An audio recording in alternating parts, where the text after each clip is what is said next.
Hold on, there we go. Well, good evening, everyone, and welcome to another Desert Island Drams. I'm delighted to have with us this week Lora Hemy, a friend of ours, and very almost would you say you were privileged in your position, or are they privileged to have you? Lora is head distiller at Roe and Co, Diageo's new distillery in Dublin, and we were all very excited when she got the position, not leastly because hopefully it means we get lots of whiskey down the line.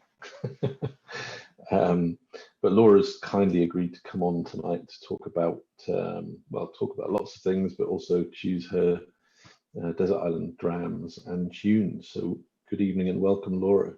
Yeah, thanks for having me, Eddie. This is great, and yeah, I kind of feel sorry for you to have to go through my records, but this is super exciting. Really happy. Yeah. Well, I mean, we've had some really good guests on already, and it's great to have you. And it's good to see a slightly more eclectic musical taste as well. No offense to Dom or Colin or any of those guys, but yeah, stuff that I never heard of that I've been enjoying. So just before we go to your first track, Lora, first dram, just tell us, not everyone tuning in will necessarily know who you are or who I am actually. So maybe just give us a little very short bio of where you've come from and what you're doing and how you got there. Yeah, grand. Well, look, I'm a whiskey enthusiast first and foremost, and I've been in the really lucky position of being able to make what was my passion into my career, which is kind of cool. Like, I mean, that's the ultimate, right? To be able to do the thing that you love the most as a job every day. So I do get to do that. I'm super lucky. I haven't always done this. I've done quite a few things, funnily enough, for jobs. I didn't have a plan to be a distiller at all. There's no one in my family that does it. I don't have any of the sort of like romantic stories maybe attached to it.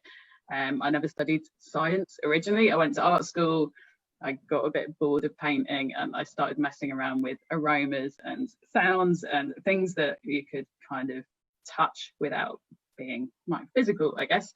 And yeah, found whiskey through that. And got kind of obsessed with it actually, and realized it was very similar to a lot of the things I was interested in, like perfumery and music, and had all these sense elements to it. So I went back to school. I actually spent my 20s as a sound engineer, so I worked quite heavily with music. I went back to school in my 30s and trained to be a distiller in Edinburgh at Heriot Watt, which was really cool. And yeah, I guess I've got lucky with projects and I've been able to work with some amazing brands, which has been nothing but a total privilege, and work with some super cool people. And then I got offered this amazing job and moved to Dublin, and that's what Yeah. How are you enjoying Dublin? Dublin is amazing. It's beautiful. It has everything that you kind of want from your dream city. I can bike to the beach after work and go and have a swim in the sea. Obviously not at the moment because we've had a really strict lockdown the last few months, but it's gorgeous. I've got the mountains on my doorstep, and it's very connected to the world. Like, you can get to so many places from Dublin. I mean, yeah, it's a fabulous city. It's an amazing country. This island is brilliant. I've loved living here. Yeah, it's. Well, if you don't mind me saying, I think it suits you. Yeah, what do you mean by that? I just think I think you fit in really well with the Dublin way of life from what I've seen of it. I mean, I've visited quite a few times, as you know. Amanda's brother lives in the city, and yeah, I love it. I think it's just a really vibrant and slightly bohemian. Would you agree with? Definitely, especially, well, I live in Dublin 8. I'm literally the sad person that lives about 2 minutes from work, which I love because I love this part of Dublin. It's very old school. One of my neighbours is in her 80s and is like, she was born in the house that she lives in. It's that kind of place. And you end up, when you've been here for a couple of months, you sort of get to know everybody on the local market, in the shops. It's a really tight-knit community, and I love that. Like you get to know people quickly. I mean, the fact that I know all of my neighbours, and we've all been like chatting during lockdown, and it's really the community has really kept me going. Actually, it's been fantastic. Yeah, and obviously a city absolutely steeped in whiskey history as well, which obviously you're now a part of as well. So. Absolutely. And that is a super privilege. It's amazing, especially this part of Dublin, and with all the interesting, cool stuff we've got going on. To have 4 distilleries on your doorstep, all of us are doing very different things. It's exciting, really exciting. It's amazing, isn't it? I mean, you think to 4 or 5 years ago when there was no one distilling in Dublin anymore. And now, like you say, 4 quite distinctly different businesses and distilleries doing their own thing. And all within a walk of each other. I mean, it's just, it's fab. Like for anyone who's into whiskey, or even if you're not, this is a super cool place to come for a trip. Yeah, I can definitely attest to that. Well, we can talk more about the distilling side of things a bit later if you like, Laura. As long as you're not bored of talking about distilling, which I don't think you ever will. Never bored of it. No, never. This is what I do all the time and bore everyone senseless usually. But like, no, this is what I love talking about. Absolutely. Well, you're and record. Yeah, absolutely. Well, you're the first actual distiller we've had on, so we should definitely use you and abuse you in that regard. So I'm just going to share the screen, the little PowerPoint I was showing you, hopefully.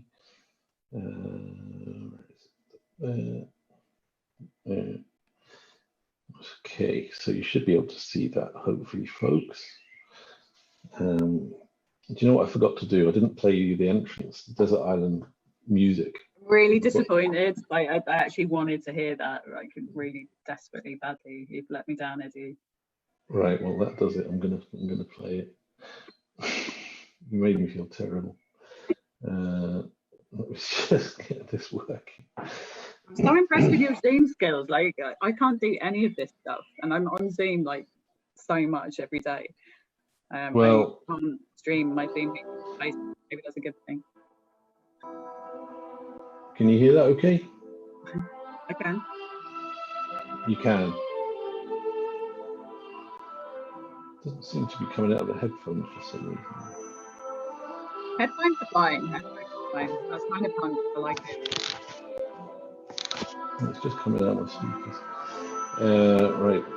Where are we? Oh, I'm completely lost now. There we go. You got your entrance music there. Sorry. Right, let's get back to that.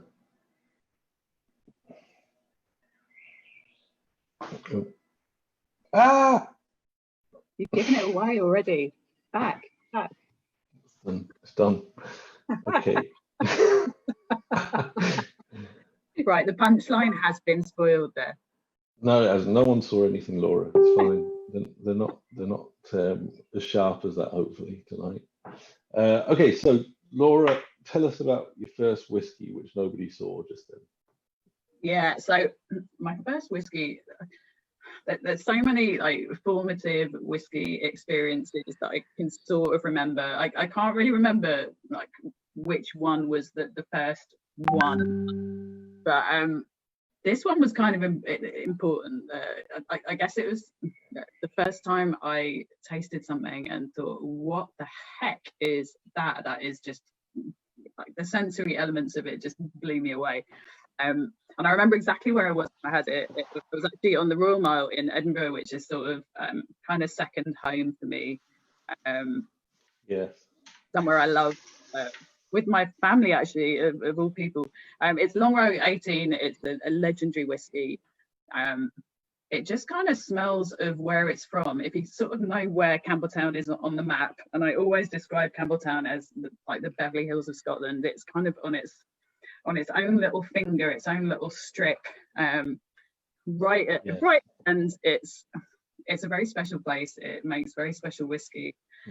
This is probably my most favourite of many favourites from that part of the world, and yeah, lots of happy memories from visiting the distilleries there and happy trips and whiskey festivals. But this one was one of the first whiskies that really stuck in my mind because of its sensory qualities, and it really is like biting into a piece of the earth. And actually, yeah, going back to where Campbelltown is on the map, you look at it, it's kind of surrounded by salt and sea and kind of on its own on this little peninsula.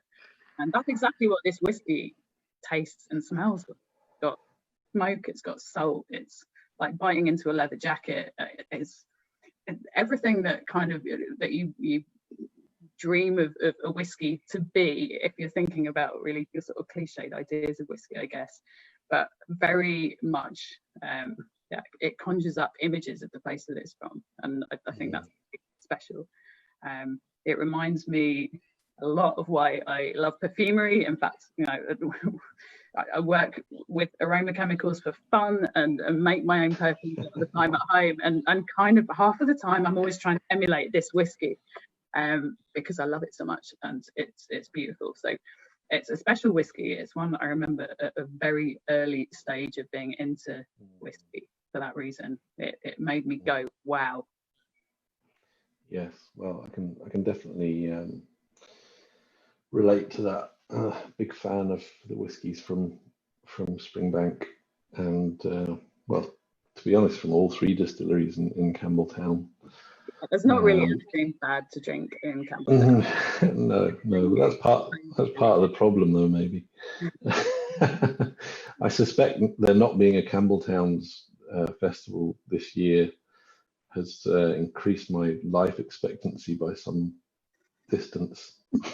It's the sort of place I always have to take a car because I end up at the Head shop and just filling the boot with everything that I'll spend for the next 10 years drinking. In fact, actually, when I was thinking about Drams tonight, at the back of my cupboard, I found some old Long Row 100 proof, and this is nice. Like a decade ago. It was anyway.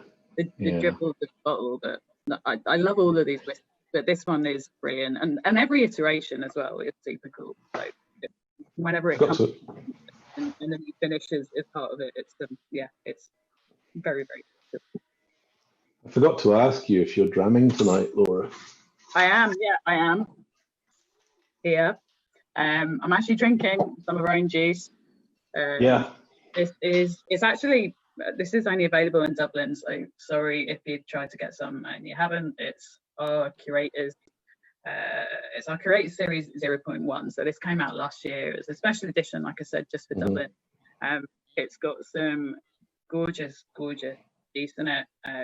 A lot of full port maturation, malt, gorgeous. So it's a sort of a 50-50 split between full port maturation and refill oak maturation, and then there's a tiny amount. I'm talking like sort of less than 3% of very young 3-year-old grain whiskey, and we've literally added the texture. So I guess it's a sort of, it's just about a blended whiskey by the skin of its teeth, but part of this is 100% about flavour and 100% about the mechanics of what makes the great blend. Great. And there's hardly any of it left, so I'm sort of enjoying the end. Save me some, please. I will. Cool. And tell us about the music that you've chosen to. If you were on this desert island, what would you like to listen to while drinking Long Row? Okay, so that was a formative whiskey experience. This next record is like a really formative musical experience. I'll tell you a 100% true story. When I was 12 years old, and this is like 1993, where I went to school and grew up was about 50 miles north of London, and it was sort of, at that age, it was right in the middle of the sort of rave era. There were loads of sort of parties going on, all of which I was way too young to go to. I couldn't get to the decent clubs. I didn't really know anything about all of that sort of stuff. But this brilliant and very forward-thinking local youth group decided to take a bunch of us to a music festival in Northamptonshire. So we went off for the weekend to this, like, where it was. It was somewhere outside Corby. And it's all great. I mean, 12-year-old me thought this was a brilliant new experience, and it sort of got to like 8 o'clock, almost bedtime for the kids, and we were walking across the main stage, and there's this sort of like this incredible like rich bass sound, and I sort of turned around. There were tons of people. Everyone was sort of like starting to bow towards the stage, and it was actually Moby, and he was playing this next record. And this was my kind of formative musical rave experience, 12 years old in a field in Northamptonshire with the local youth group. And he was playing Go. And the reason I recognised it is because I used to sneak into my mum's bedroom to try and watch episodes of Twin Peaks when I was really little that she wouldn't let me watch. So she'd be watching them downstairs, and I'd know because I could hear the theme tune. And I'd sneak into her room and try and watch them on her crappy little black and white TV. And the reason I love Twin Peaks so much is because of the music. And of course, this record actually samples Laura Palmer's theme, which is super cool. It's also an absolute banger. I guess it started a lifelong love of electronic music. I started buying records very soon after I heard this, including this record. I've still got the original vinyl that I bought when I was probably 13 years old. I listened to a lot of jungle, hardcore, house, all sorts of electronic stuff. I bought myself decks. I learned to mix. I did a lot of DJing in my 20s. And this record I always kind of go back to. I've never really like listened to or loved anything else he's ever written, to be honest. But this one is kind of special. And I also like Twin Peaks. Cool. Okay, I'm just trying to sort the music out here. Tell me if you can hear this okay. No, can't hear anything okay. Would it help if I put... It's anticipation. Do you know what it is? It's just had the volume turned down.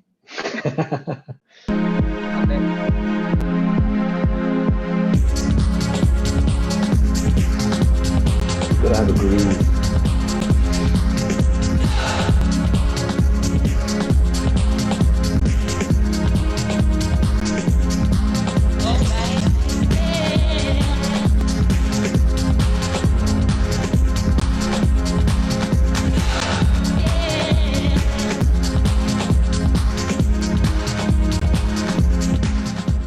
Gentle fade out.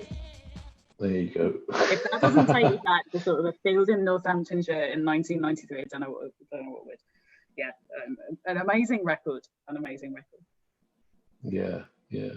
Well, I must admit, when Moby first came out, I was really not into him because I was so very tunnel vision with music at the time.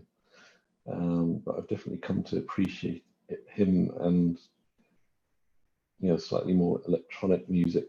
I'm a bit of a dinosaur, Laura, to be honest. I'm probably a lot older than I look.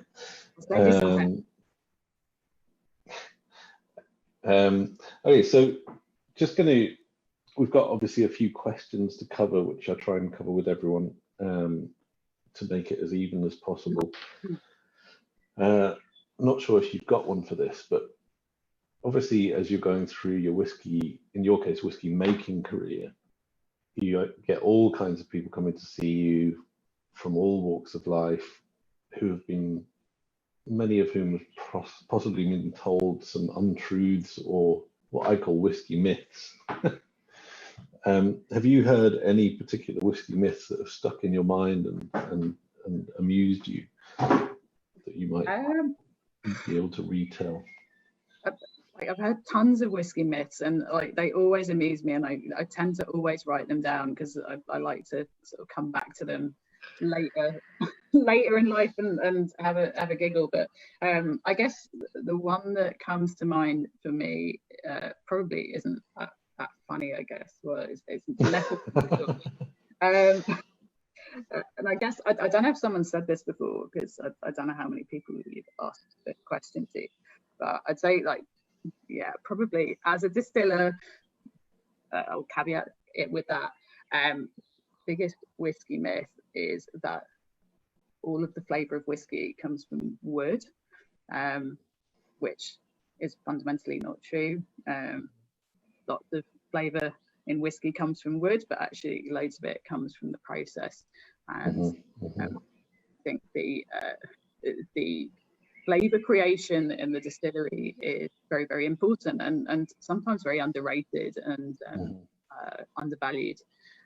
So I would say that's the biggest whisky myth. And what's really interesting is that we've got lots of smaller distilleries starting up all over the world. Like the whisky industry has grown massively in terms of just diversity. The amount of countries now making whisky is really exciting, and everyone's doing it their own way in different styles, and lots of attention paid to process.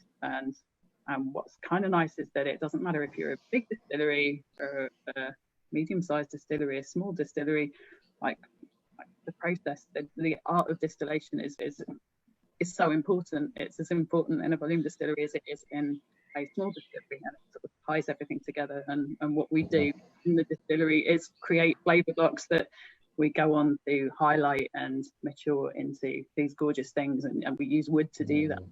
It's very much a relationship in parallel. So I'd say that's the biggest whisky myth. But yeah, there's tons of whisky myths out there, and they're but that one is a distiller, I feel kind of it's pretty important to me. Yeah, that's really interesting, and I think that with all the new activity of distilling going on, like you say, around the world, it's quite easy to be caught up in the whole wood thing, because obviously there is a big focus on that, not just from the smaller distillers, but from the bigger distillers. And I think wood is super important. It's super important. You've got to have great wood, but great wood only works with great spirit. Spirit involved so much laser detail in all elements of the process. And a lot of the people that are experts in those processes, you probably don't see. They're sitting in the background, and whiskey's never about one element. It's always about lots of people and lots of teams, and I think that's a super important part of what we all do in distilleries. It's always collaborative. Do you think because a lot of the smaller craft or micro distillers do focus very much on the distilling process, or not just the distilling process, but the fermentation times and types of washbacks and so on and so forth.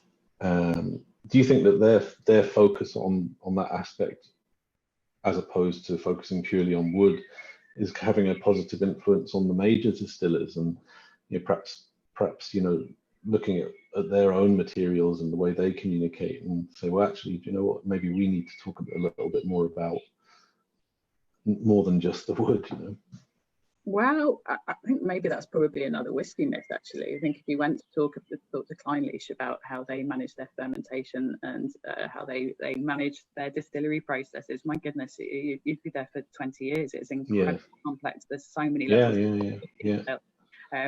I don't think it is just small distilleries. I think at its heart, great whisky involves great distillation. So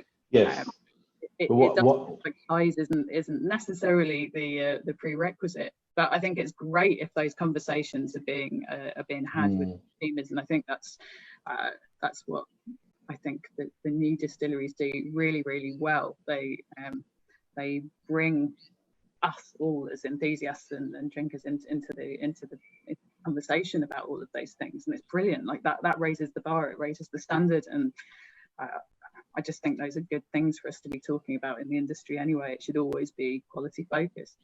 Yeah, no, absolutely. I mean, that's what I was getting at, really, was that a lot of us would take Clynelish as an example for granted, and perhaps wouldn't know all of the complexities that go into the making of the whiskey before it goes into the wood, and all the intricacies. So the smaller craft distillers doing what they do, what my hope would be is that would then persuade the larger companies to actually then say, well, what we do is actually very intricate too, and this is what we do. And hey, look, I think like all of those conversation pieces are great, and maybe that's again that's what we need to do as an industry, be having more of these quality focused conversations. Yeah, exactly. Okay, well, we could talk about this all night. Well, we might, but but we're going to go back to the where are we? I wish there was one button. I bet you there must be a button I can press that just does it, and rather than having to do lots of buttons. Okay. So I'm so impressed at your Zoom skills. This is really like a really? revelation. You're just saying that? Come on. I'm the person who can mute and unmute myself, and that's it. Like, just ask anyone. Like, nice. Well, I've had to learn quickly through trial and error. Our first Zoom call was Zoom bombed, as I found out was a name for it, and a couple of individuals who weren't invited got in and started posting pornographic pictures and abusing. Oh abusing wow! me. Okay, right. That Kind of exciting, I guess, on some level. That was an interesting experience. Right, tell us about your second whiskey, Laura, please. So my second whiskey, well, yeah, I basically could have picked anything from this distillery again because I love it so much. It's one of those distilleries. I think probably tons of people would say they make the whiskey that got them into whiskey. I just love it. Everything about it. It's got a characteristic fruitiness and sort of a hazelnut quality that you can identify at sort of 100 miles. It's beautiful in whichever incarnation you get to try it in. I've had so many gorgeous expressions, single casks, like blends from this distillery. I've actually gone for the one that's the most widely available and one of the best bargains in whiskey, I think. And it's just nice, and that's Bushmills White Label. It's something I would just always have in my cupboard. There we go. Because it's great and everybody likes it. I love it. It's just a really great whiskey.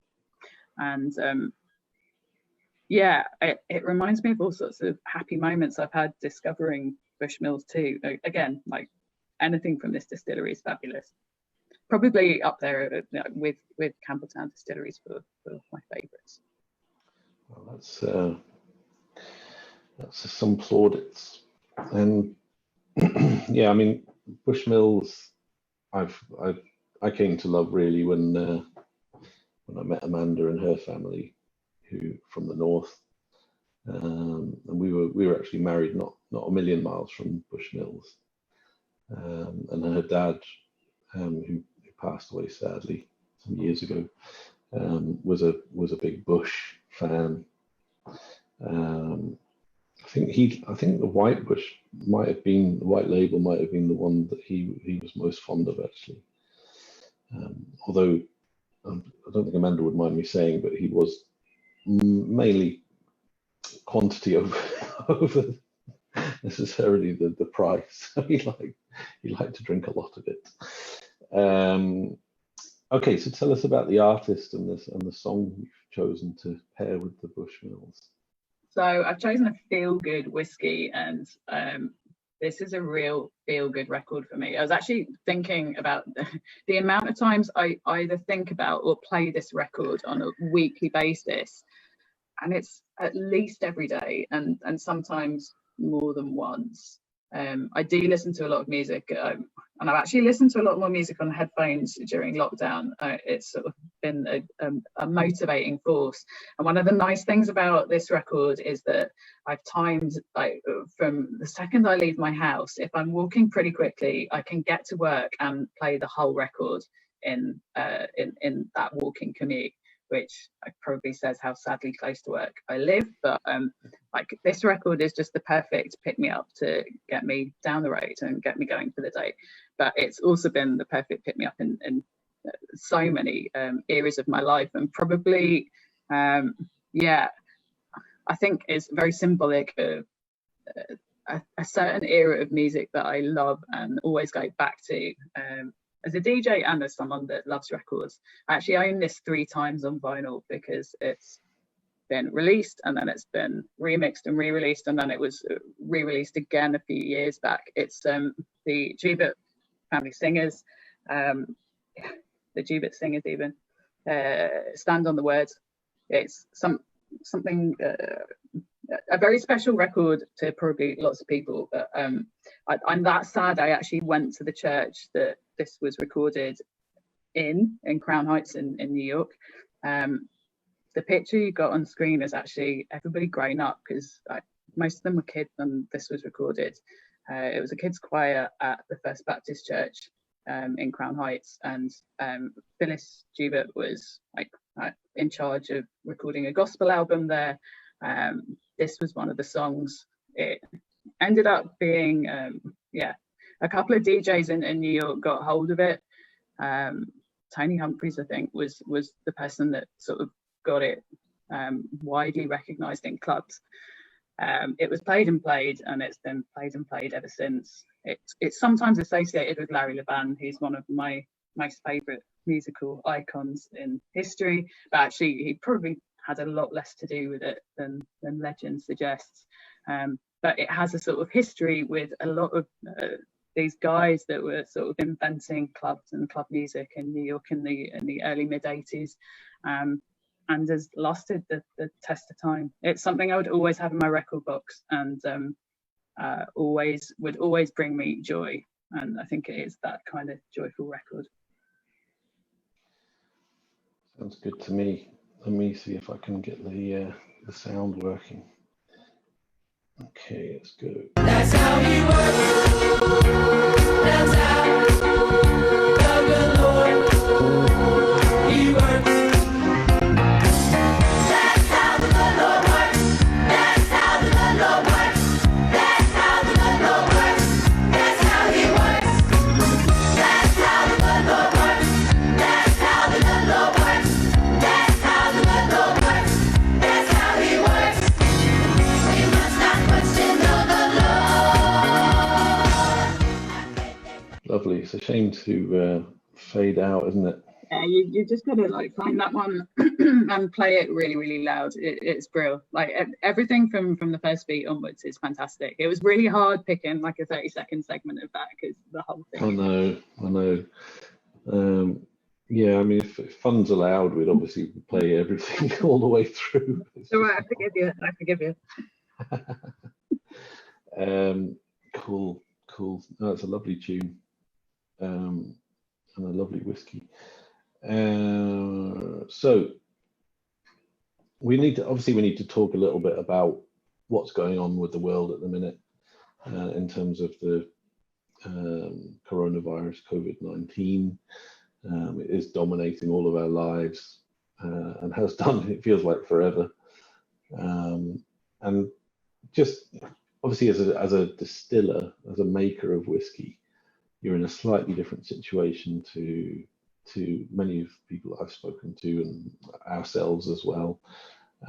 So I'd be interested to get your views on how it's affected you and your team and what you're doing, and how you think it might affect going forward, both from a personal perspective in personal, I don't mean personal, but in your workplace, but also the world in general, maybe. Maybe that's too big a question. No, look, I mean, it's something that we're all thinking about at the moment. I guess work-wise, I'm incredibly lucky that we are still producing, and we're able to continue producing, not quite as we would normally. Obviously, we've had to work around social distancing and make sure we've got all the protocols in place to be able to work safely. It's actually not so difficult at the distillery for us running it in production, because it's a big building, there's lots of space, and we've been able to carry on going, which is really lucky, and so many people are not in that position, and we're very privileged to be able to do that. I guess what's lockdown has been it's been a strange scenario for like everybody I've spoken to. In lots of weird ways, it's brought me closer to a lot of people, and I think the internet, and it almost sounds like a cliche to say so, but it's ended up creating lots of connections where those probably weren't well, they existed, but I probably took them for granted, to be honest, beforehand. Before all of this, I'm quite a lone wolf when I'm outside of work. I live by myself. I like to travel and go on adventures by myself, and do a lot of stuff. I get very low boredom threshold, so I like to be out and about and doing stuff, and that's all changed because I'm here. I'm here in my house, and it's actually been a really good experience for me. I've had to stick with myself, and I've had more connection with people in during lockdown than I probably ever would usually, and that's actually been wonderful because you realize how interconnected we are, especially in this industry. Like, lots of us are competitors, lots of us are doing different stuff. We work for different brands, different companies, but actually, the ecosystem, I guess, of the industry means that we're so dependent on each other in so many ways that we don't even realize. And you kind of realize that in the most cheesy of fashions in a situation like this. So yeah, it's made me very grateful of every interaction I have, and really made me value all of those sort of like casual interactions with people that you don't even you don't think about generally, with colleagues, like on meetings, on the street, with talking about my neighbours. I mean, all of these things are so important. But most importantly, just how much I miss our hospitality industry and how important that is, and how much we need to support it to make sure that we get all those amazing things back that I miss very much. Yeah. I mean, my only hope is that we do get it back to some degree. I mean, obviously, it's never going to be the same. So many businesses have already failed, understandably.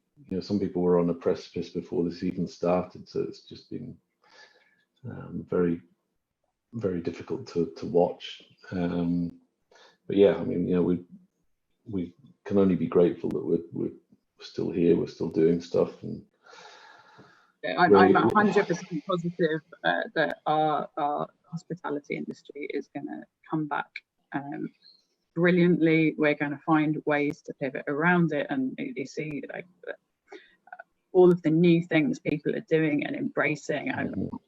All these online tastings is one way, and I think this is fantastic. I actually think online tastings and online events are so good. They're actually, I've actually enjoyed them probably more than I would and many other events, because you can really get people. You get so much more time to spend with people, which is brilliant.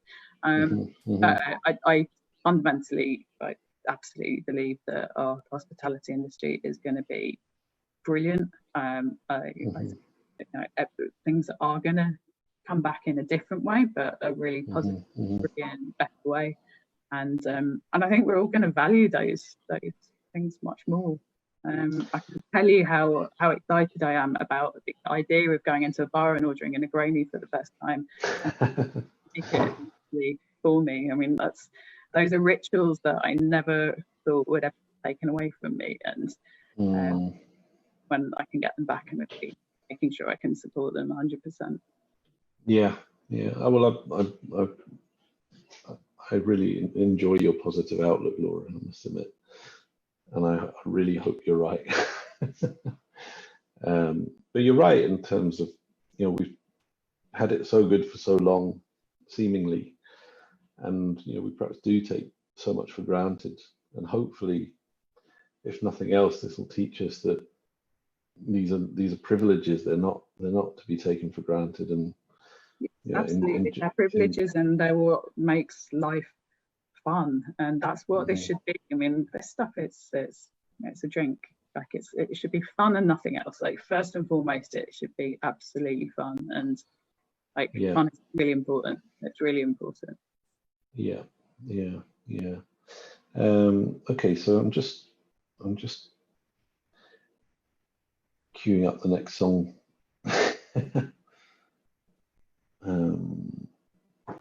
So we're on song 3. Oh, I'd almost forgotten what I picked here, but now I've just remembered. So I can mime it to you or something if you like. No, it's good. I've actually got this massive array of screens that work have given me, so I've got things flashing up. It's like sort of. Oh really?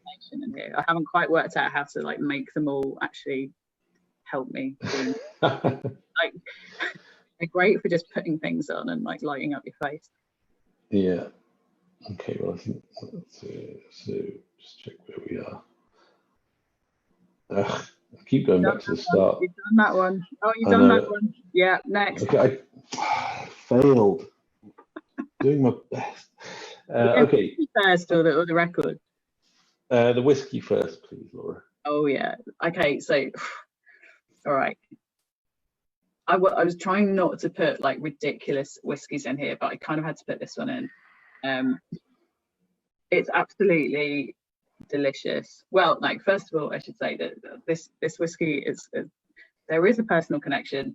My mum is actually from the place where this distillery was. It's from a closed distillery in Montrose. If you know like the northeast coast of Scotland, you know Montrose, like yeah, we're a bit further north of Dundee. I kind of grew up when this distillery was in operation, and I remember it producing like most of my memories from being a kid. Holidays that I spent in Montrose, we went like basically every school holiday up to hang out with my gran and my aunties and my cousins, and yeah, this place was always a bit of a mystery, this mystery building that made whiskey, and I didn't sort of really think about it much more than that. And then it burnt down, and then it sort of hung around as this sort of spooky carcass of a distillery for ages, and then it was turned into flats. And I didn't really know anything about the whiskey at all until I was sort of well into my 20s, and thought this is kind of interesting, like what is it? And then like I've been able to try quite a few incredible whiskies from this distillery since, and this particular whiskey is like probably my favorite. And I say it's my favorite because there used to be a bottle of this in a particular bar in Glasgow. I'm not going to say where, and it was like the pours were a very reasonable price. And me and my friend Colin used to just basically go in and regularly sort of scavenge more out of this particular bottle. And if you're looking for it, like we actually drank it because I drank the last dram out of it. But this is a good few years. It's a Scotch Selection Lochside 1964 single blend. It's friggin' delicious. It's basically like, I was trying to describe this whiskey to someone, and it's like sort of diving through celery into this sort of magical land of fruit behind it. Totally bonkers profile, and it's because it's a single blend. So Lochside was a fascinating distillery for a number of reasons, but like the most fascinating aspect of it is that obviously it was one of very few distilleries in Scotland that had column still and pot stills on the same site, and was effectively making its own like blended whiskey on the same site. This is like particularly gorgeous, and yeah, like there's a whole range of Lochsides that you can dive into now if you're lucky. The price has gone up significantly. I think this particular bottle now at auction has like sort of gone up 50% just in the last year. So I'm not really likely to be able to drink much more of it, but I have very happy memories of just basically finding this incredible whiskey bar in Glasgow that had it. Yeah, like I said, like I think it was 20 quid. It was something ridiculous, like 20 quid for a dram. And yeah, I remember being in there with my friends Colin and Jason one particular night a couple of years ago, and we were both we were all just like kind of sitting there in awe of how gorgeous this was for the price as well. But it's just a lovely whiskey. If you ever get to try it, just jump on it because it's so good, and it kind of kind of seeks into the next record for that particular reason. I'll tell you why in a minute. Do you want me to put it up? Yeah, go on. So actually, the picture you got there, like it kind of, I don't know where that's come from, but I think it's someone actually doing. It's clearly not anyone from the band. It looks like it's someone doing the actual dance move, and that's kind of important because this record, like the band is Freeze, the record is Southern Freeze. Southern Freeze was actually, it was a dance move, and the dance move was, basically it was a freeze. So the band would cut out and you would freeze. The music stopped and you just freeze in your move. And I kind of like that because it's exactly what I do. If I try something really, really delicious, it will make me stop, think, go, wow, just like the Southern Freeze. Actually, hey, there's a cool story behind this record. I bought this in a charity shop on 7-inch for 50p when I was like 20 in Winchester, Oxfam. Actually, I remember it clearly. And pretty much the only reason I bought it is that like the Beggars Banquet font at the time was so cool on the middle of like 7 inches. It just looked wicked. Like as a piece of great graphic design, it's a great looking record. And I knew nothing about this band. I knew nothing about John Rocker or his production.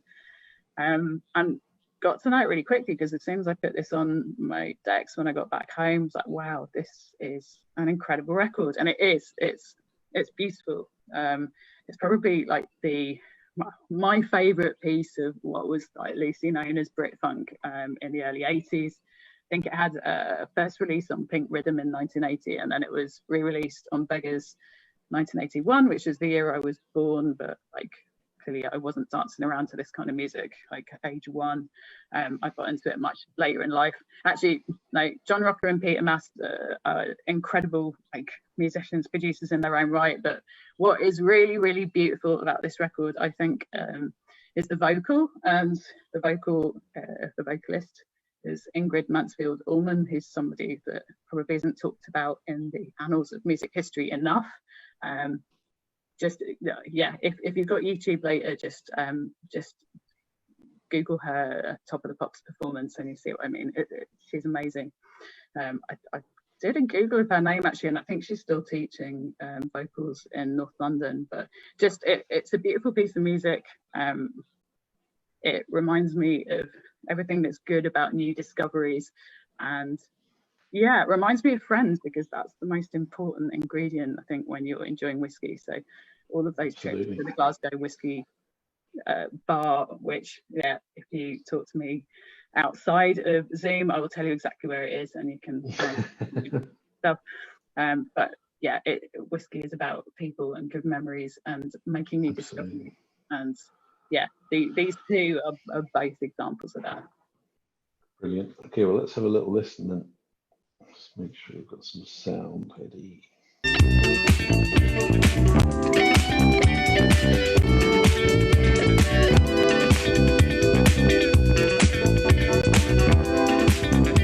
Love, saw it in your eyes, sensed it in your smile.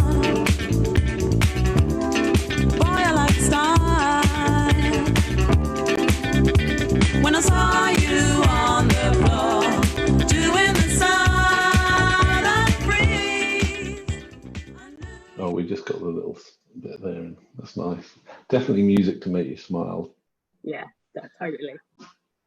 Yeah, I couldn't agree with you more in terms of, I think that's probably the one thing possibly I miss the most is drinking whiskey with my mates. And absolutely.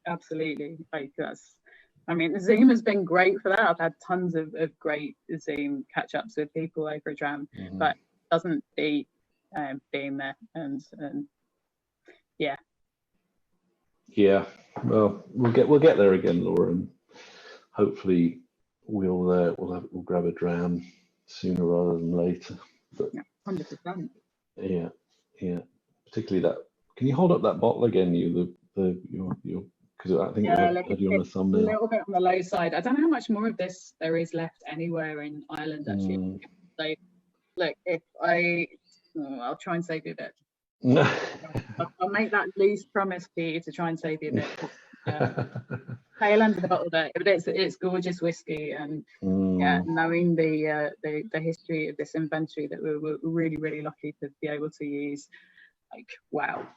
So I mean, fully port matured whiskey anyway is pretty rare at that age. I mean, that's all sort of 10 plus years old, but to have that and it's been for it to not be a finish is super. It's gorgeous, and it makes a great Manhattan as well if you're that way inclined. Actually, do you know what? Just as we were going into lockdown, I was just getting into making. So I only do 3 cocktails. One of them I'm having drinking at the minute, which Amanda made me. Well, that's clearly been made by Amanda. Yeah, and you did like let slip earlier that like you found that in the fridge and it had been pre-made for you. And if I came back and found the Grainies in it, it'd be amazing. It doesn't happen every day, but I am spoiled, that's for sure. But I was working on Manhattans and old fashions, so I'm a fan of those cocktails. So I look forward to trying it with one of your delicious whiskies. Can you tell us a little bit about the style of whiskey you're producing at Roe and Co? I mean, like the cool thing is we can make lots of different styles of whiskey, and we kind of designed that into the plant. So it was designed as a distillery to have fun in and kind of to play, really. So we can mess around with mash bills, we can work with different styles of grain, we can different grain inputs. So we built different inputting systems into our malt intakes to allow us to do that deliberately. So we play around. We not skimped on the Lora ton, like it's a full Lora ton, so we've got like lots of control over turbidity, so we could work with every range, I guess, of raw turbidity, which is super cool. Again, that gives us loads of options for the style of spirit that we want to work with. And then we've got wooden washbacks actually, but we can work with them in quite an interesting way because we're an urban distillery. We have had to design sustainability into the plant from the ground up. We're connected to the Dublin city water supply. We want to save as much water as we can. Whiskey is a very water hungry production process. We've built in a lot of ways in which we can reduce the water that we use, and actually one of those methods is by using a lot of glycol cooling and heat exchangers. And what's nice about working with glycol cooling on the Worts cooler is that we can actually have an element of temperature control going into wooden washbacks that we wouldn't ordinarily have.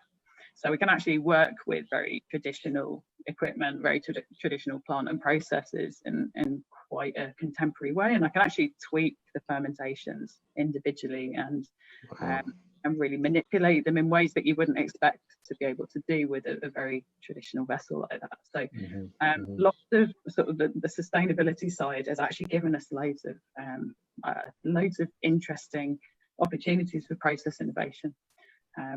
Our 3 stills, super cool. I mean, we can run obviously triple distillation, which we're running very regularly, but we've actually designed the system so that we could run it as a very interesting double distillation setup. And actually the double distillation setup is particularly cool because we run it as an unbalanced system, and the intermediate and the spirit stills work together as the spirit still in the double array.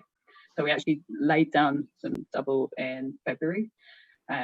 Completely different spirit character, like miles apart, which was so cool. That's what we want. We want to be laying down these interesting flavor blocks that we can mature into something. This sort of inventory of different flavors that we can then pass on to Caroline Martin. He's going to remix them. She's going to be the DJ that remixes these flavors and then makes them into the whiskies of the future. And that's our job really in the distillery, is thinking about the future and thinking about all these pockets of flavour that we can create and the different means that we can do it. And the nice thing about a mainly manual distillery is that we can do that. We've automated all the unsexy stuff, all the stuff that involves discharge and pot ale movement and the things that we don't want to be running around after. But all of the flavour impactful processes are very much manual. So it's a very hands-on plan, and again, deliberately, we wanted to be able to invite people in and just say, like, this is what we do. You come and have a look. Yeah. Now, obviously, Dublin is quite historically linked with single pot still, as they call it now. Is that something that you're running at Roe and Co? Or? So we're not at the moment. I mean, we're always going to be primarily making the single malt component blend. We could make pot still if we wanted to, and I'm not saying we're not going to try that. But the thing is, we can make a lot of different styles of whiskey. Yeah. So I think tying ourselves to one style is not really the spirit of what we're about. We're really about experimentation. Yeah, well, just makes me want to come over again, and I didn't make it to the distillery last time, but I will definitely. Well, next time I'm going to drag you kicking and screaming. You're not welcome in Dublin unless you're coming around to see. Yeah, I'll be a wanted man. Great stuff. Well, you know, I've asked you that instead of one of the other questions, but what I might do is bump that other question to the next bit. So we'll go back to the thingy. Where's it gone? Okay, here we go. So that was some freeze.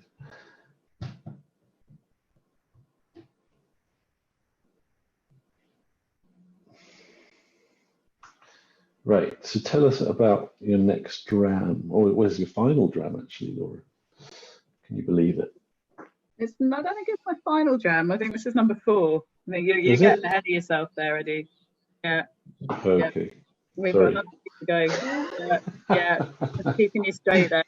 It's been a long day. This whiskey is, it's another favourite. When I say I'm a whiskey enthusiast first, I totally mean that. I'm a proper train spotter when it comes to this sort of stuff. I mean, this was a discovery I made on one of many travel adventures I've had, which tend to be sort of, they always tend to be focused around finding interesting stuff out about how people make stuff, primarily like liquid related. Australian whiskey has always been really fascinating to me, but particularly whiskey from Tasmania, because it's such an interesting environment to study whiskey. You've got like the roaring 40s on one side, and then like this kind of like almost like semi-tropical, like temperate weather system on the other. So you get this real sort of I guess mix of and real climatic variation. So as somewhere to study barley, which I was really interested in, but also maturation. I mean, it's like in terms of whiskey, it's a fascinating place.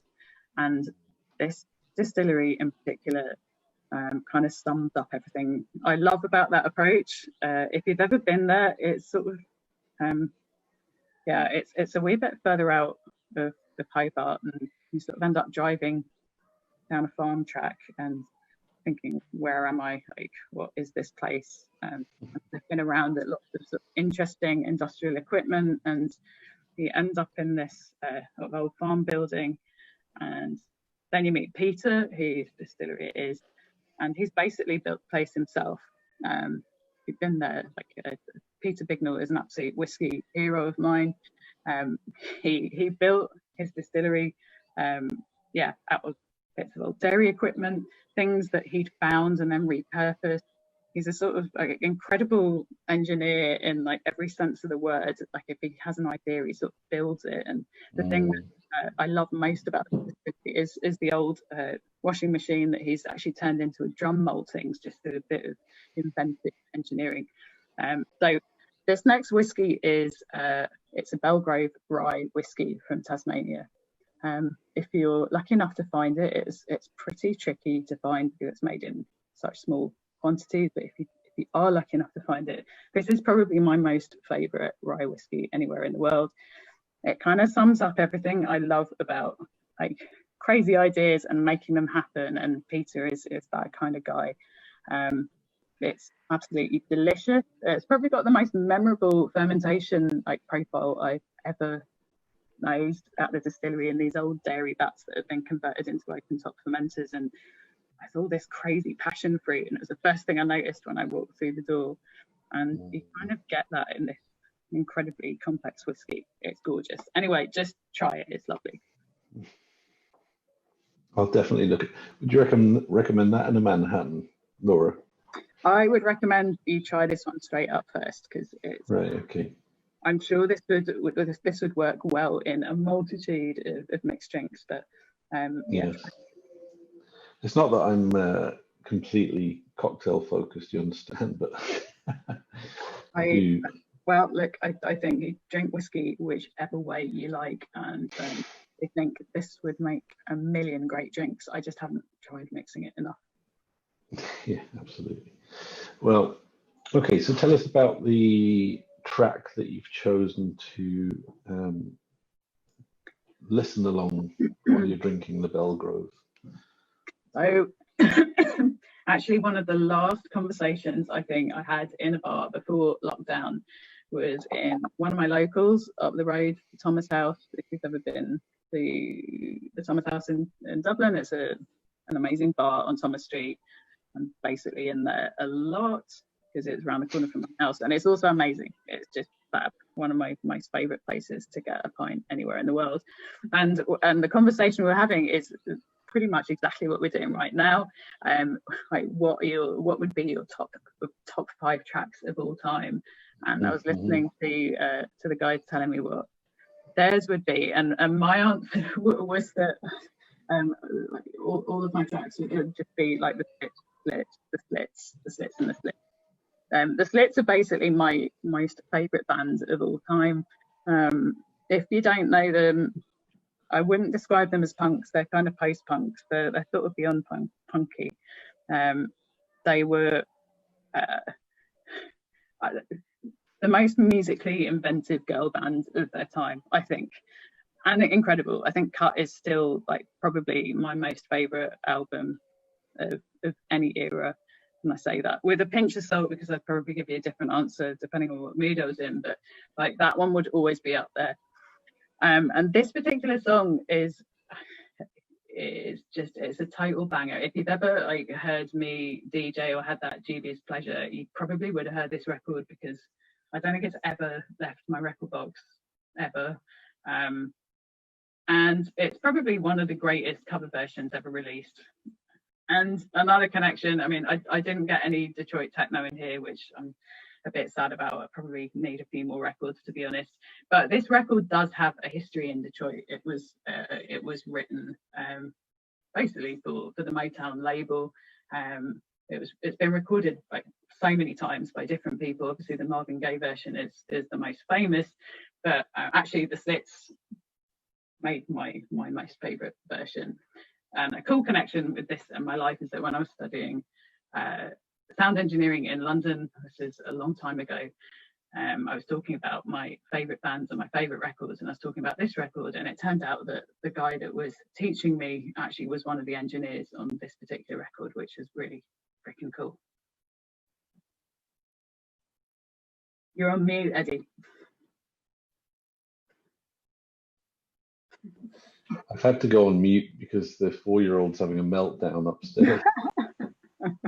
And I was just worried. That's cool. That's cool. That's the life on Zoom. That's authentic. That is real life. So I'm just trying to get your track up here. Give me a thumbs up that you can hear this okay. I bet, wondering how I knew what your plans to make me do with some other girl you knew before. With you of a kind, you know I love you more. Took me by surprise, I must say. And when I followed yesterday, I heard it through the grapevine. I'm not much longer, will you be mine? Oh, I heard it through the grapevine. Slow fade, trying to be as respectful as possible. You can teach me to DJ at some point. Maybe You don't not. need to DJ, you just need to like continually play that record. That's basically the best dance floor in the world. Well, we enjoyed that. So, okay, so I'm going to take you back to the question I didn't ask, which I'd be quite interested to hear, which is what cultural figure or historical figure in the past or maybe in the present would you most like to share a dram with, and why? Well, there's so many people that have already died that I would like to share a dram with. So I'm thinking my chances of actually like touting to have a dram with them are kind of small. So I'm going to be kind of risque and be somebody that is very much alive. And yeah, hashtag just saying, like, if this lady wants to like grab a dram, I would be delighted. I don't know if she actually drinks whiskey or not. So yeah, Grace Jones is someone that I kind of love. She's an incredible artist. I was trying to think of how many like art forms she actually influenced, genres of music she'd like worked with and influenced, and it was really tricky because like she basically worked with everything from like avant pop to gospel to reggae to like full-on rock to like some really kind of industrial electronica. She released loads of records, then didn't release anything for 20 years, and then came back with like Hurricane, which is an absolute banger. Probably the best gig I ever went to was Grace Jones at Meltdown at the South Bank Centre in 2008, and I remember getting the last ticket in the whole of the place. The gig had sold out, and I just went online and managed to find one lone ticket by itself, and just grabbed it and went. And of course, it was totally riotous, and I can't think of a performer that is like anyone that's like that. And she was 61 doing that gig, and now still doing her own thing at 76. I think she is, she's inspirational on so many levels, but like mostly because she just lives on her own premise. She does things the way she wants to do, and I always find that a kind of intoxicating mix when I see somebody that lives like that, and I find that really inspirational. I would just like to hear her stories. I think like she has got so much to tell about everything. Like she's worked with film, she's worked with art, she's worked with music, she's worked with fashion, and also walked away when she hasn't wanted to do anything, which I think is super cool, and then come back when she's wanted to. Yeah, she's brilliant. So that's who I'd like to go out for a dram with. And yeah, you know, great. Like if you're about. Yeah, exactly. Whenever you're in Dublin. Whenever you're in Dublin, do drop by. I would love it if she was into whiskey. I don't know if she is, but that would really make my life. Yeah. I don't think you'd lack for entertainment or chat. No, it would be absolutely brilliant. Like, yeah, really brilliantly inspirational woman. Yeah, well, that's great. So the question segues nicely, well, doesn't really actually, into the last question, which was, and you've kind of answered this a little bit already earlier on, which, you know, in terms of where do you see whiskey going next, whether it be Irish whiskey or Scotch whiskey or world whiskey? Is there anything that you haven't already talked about that you can maybe see coming down the track, which is going to be, you know, the next kind of wow? I think we talked a little bit about sustainability earlier, but no, I think this year has been, I mean it's changed so many things, and we've had some awful things happen. Hope that those things will become a new energy, I guess. And when we talk about sustainability, I think that might have a lot to do with it. I think we often view sustainability through the prism of of reducing our output or input or like minimizing things. But where I think we can actually maximize things is like how we choose to think about how we create and how we make. And I think that could really open up loads of innovation possibilities. So I think there's loads of exciting new ways that we can think about working with whiskey that could be very creative, that don't necessarily have, like, the reductive elements don't necessarily have to be purely about minimizing things. I think they could open up new worlds and new avenues of flavor. And that's where I'm like thinking there's actually lots that can be explored, and lasering in more on flavor. I mean, like, flavor is like, that's the key. Flavor, and like, is it delicious? The simple question. Is every decision that we're taking about making more delicious? That's what it should be, right? I mean, that's basically a chain of events that should lead to creating something fantastic. And then yeah, I think we'll laser in more and more on that as an industry. I think consumers are asking more questions about that now. Like, as enthusiasts, like, I'm asking those questions of myself. Yes, certainly since I started drinking or appreciating whiskey in the 90s, the level of knowledge that people possess now is much better. I mean, people are much more aware of how it all works. There's obviously still a lot to do in terms of education and that kind of thing, but I definitely think the bar has been raised, and I think that's great because people are now demanding more information about the provenance, and etc. So that can only be a good thing, right? Yeah, hey, look, it's a conversation about flavor always, and yeah, like, it should be. Like what I said before, I mean, is it delicious or is it not delicious? That's the most important question that you should ask yourself when you're thinking about drinking anything. Yeah, absolutely. Now, I did ask you about this earlier on, but I'm going to ask you about it again because I think we've got a couple of people asking about the Defenders poster comic on your wall. You might have to get it down and show it to us. I'll get it down. All the Zoom meetings I've actually done, and no one's actually mentioned a thing about this. So I'm going to give a shout out to Alan, our brand ambassador here, because he actually made this himself. It's I don't know how he did it on Photoshop or something. It's an ad for a New Year's party we had, like, well, I wrote it months ago now, at the pub I was talking about a moment ago, at the Thomas House around the corner. I didn't actually make it to the party, but I loved the poster that Alan made so much. I put it in a frame and it was in my bedroom, but then I moved it through here because I thought Zoom needed a bit of a perk up. So that's it. Brilliant. That's brilliant. Love it. Cool. Yeah, pretty cool invite. Good stuff. Okay, so I'm just going to go back to hopefully not give away the next thing. Okay. Right. So that's what we've just done. We've committed those. So we're on to whiskey number 5.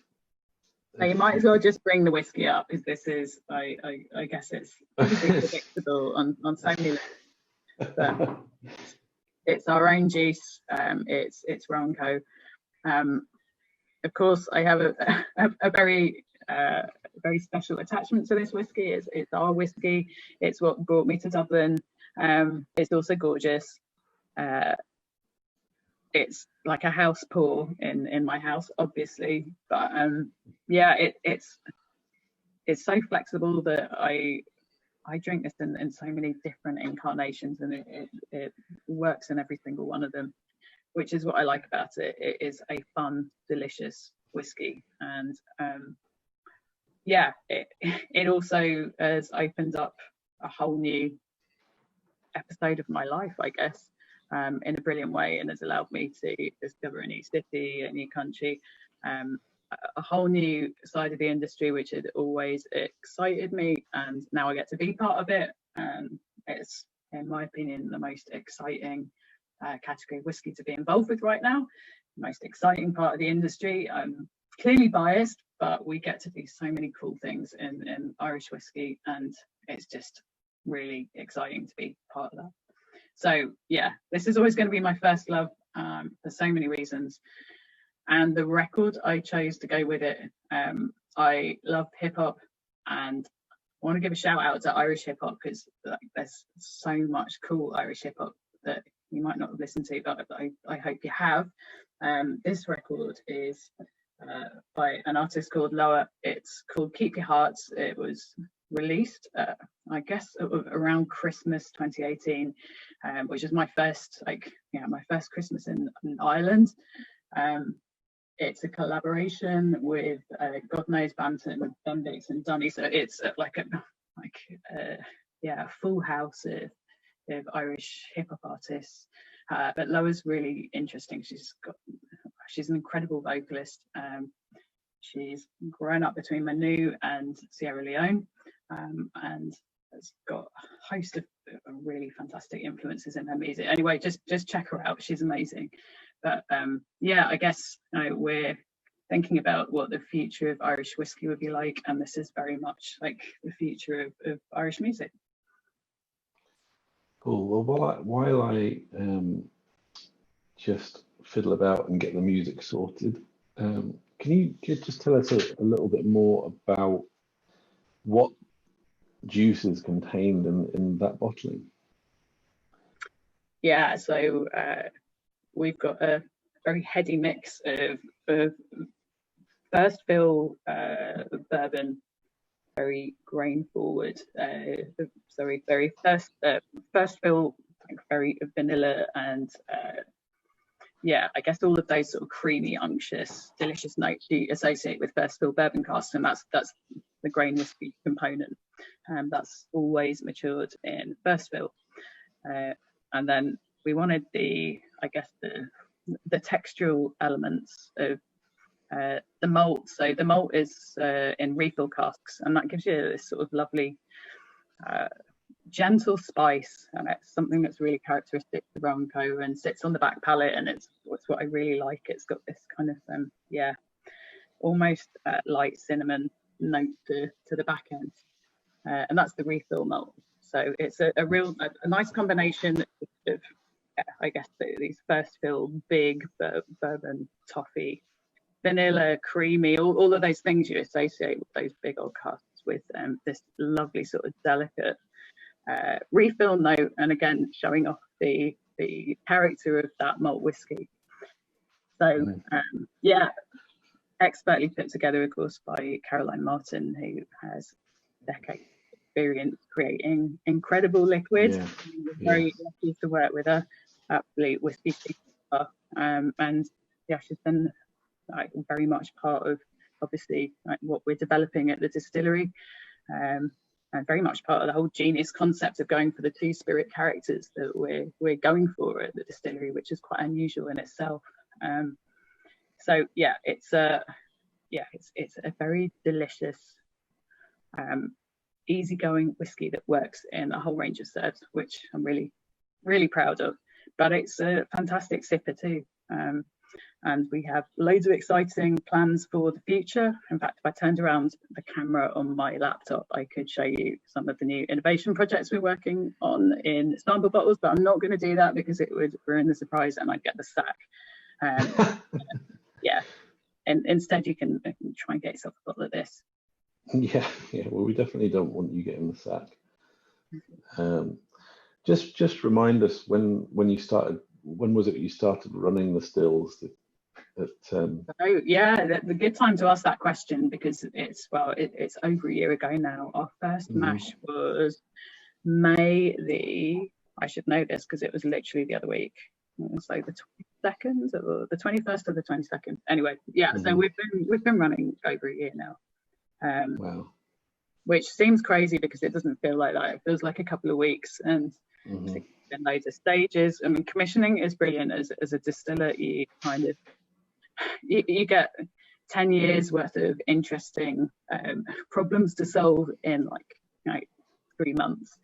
They're the sort of things that you'll never see again, probably for years throughout the history of the distillery, or in distillery operations. So you'll get all the interesting challenges at once, and it's very intensive, very exciting. Loads of late nights, it's all of that stuff, and lots of Guinness to try and keep you going through it. But it's been a brilliant year. It's been full on. I've sort of lived and breathed it, really. That's been life, and I wouldn't have had it another way. I mean, that's what starting a new distillery is like. I've loved every minute of it. Yeah, I'm sure. Okay, well, we kind of got sidetracked slightly. Need to play your track. So let me see if I can get this working. Keep your heart, keep your heart, keep your heart. I know it's hard out there, but keep your heart, keep your heart, keep your heart, keep your heart, keep your heart. I know it's hard out there, but keep your heart.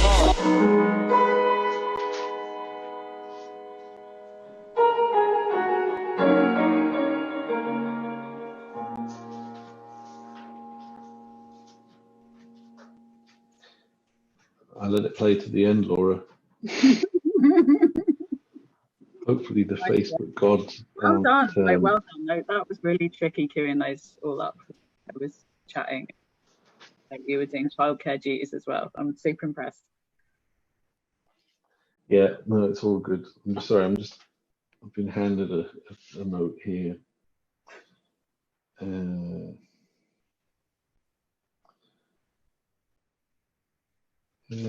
I think she answered that earlier on. I think it's a continuation of the chat we were having earlier about the importance of the whole process as opposed to the focus on wood itself. But I think we covered that quite nicely, actually. Well, it's been a real pleasure to have you on. Obviously, I need to offer you your standard